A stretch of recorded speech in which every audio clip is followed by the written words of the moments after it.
6 अगस्त 2019 की सुबह का इंतजार दशकों से किया गया था।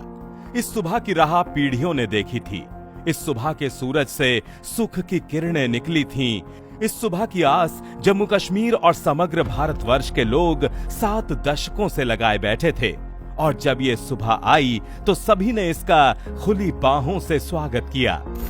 7 दशकों से ज्यादा के आतंकवाद, अलगाववाद और उग्रवाद के बाद 5 अगस्त 2019 को भारत की संसद ने अनुच्छेद 370 के काले कानून को निरस्त कर दिया। इस कानून की मोहर की आड़ में भारत का स्वर्ग कहे जाने वाली घाटी को आतंकवाद का गढ़ बना दिया गया था। कुछ राजनीतिक पार्टियों ने भी अपना उल्लू सीधा करने और तुष्टीकरण की राजनीति करने के लिए जम्मू कश्मीर को देश से अलग रखा। पर जो सपना 5 अगस्त 2019 को साकार हुआ, उसका बीज 1952 में बो दिया गया था।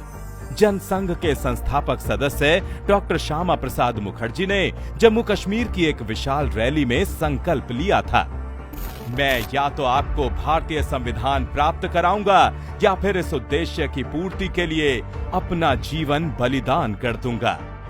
फरवरी 1953 में तत्कालीन प्रधानमंत्री जवाहरलाल नेहरू को लिखे गए 2 पत्रों में डॉक्टर मुखर्जी ने सवाल किया था, अगर हमारा संविधान पूरे देश पर लागू होता है तो जम्मू कश्मीर में क्यों नहीं?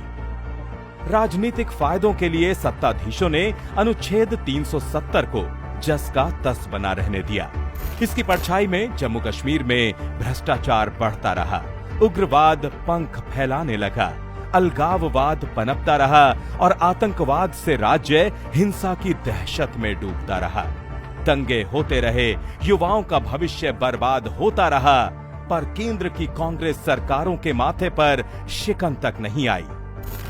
वो वही दौर था जब डॉक्टर मुखर्जी ने नारा दिया था, नहीं चलेगा एक देश में 2 विधान, 2 प्रधान और 2 निशान। डॉक्टर मुखर्जी अपने संकल्प को पूरा करने के लिए 1953 में बिना परमिट लिए जम्मू कश्मीर की यात्रा पर निकल पड़े। वहां पहुंचते ही राज्य सरकार के आदेश पर उन्हें गिरफ्तार कर लिया गया। 23 जून 1953 को जेल में रहस्यमय परिस्थितियों में उनकी मृत्यु हो गई। जेल में उनकी मृत्यु ने देश को हिलाकर रख दिया और परमिट सिस्टम हमेशा के लिए समाप्त हो गया। पर क्या इतना काफी था? 1951 में जनसंघ के गठन के दिनों से ही डॉक्टर श्यामा प्रसाद मुखर्जी ने देश की जनता से 370 हटाने का वादा किया था। 1980 में जब भाजपा का गठन हुआ, तब भाजपा ने जनसंघ के इस वादे को अपना संकल्प बना लिया। लगभग 4 दशक बाद 2019 में प्रधानमंत्री श्री नरेंद्र मोदी के नेतृत्व में भाजपा की सरकार ने लगातार दूसरी बार देश की कमान संभाली। अब वक्त आ गया था दशकों पुराने इस संकल्प को सिद्ध करने का। पीएम मोदी और गृह मंत्री श्री अमित शाह के नेतृत्व में भाजपा की दृढ़ और राष्ट्रवादी सरकार ने अनुच्छेद 370 को निरस्त कर दिया। घाटी ने नया सूरज देखा, देश ने नया मुकुट देखा। पहले जिन युवाओं के हाथ में पत्थर होते थे, आज उनके पास रोजगार है। जिन गलियों में पत्थरबाजी होती थी, वहां आज बच्चे क्रिकेट खेलते हैं।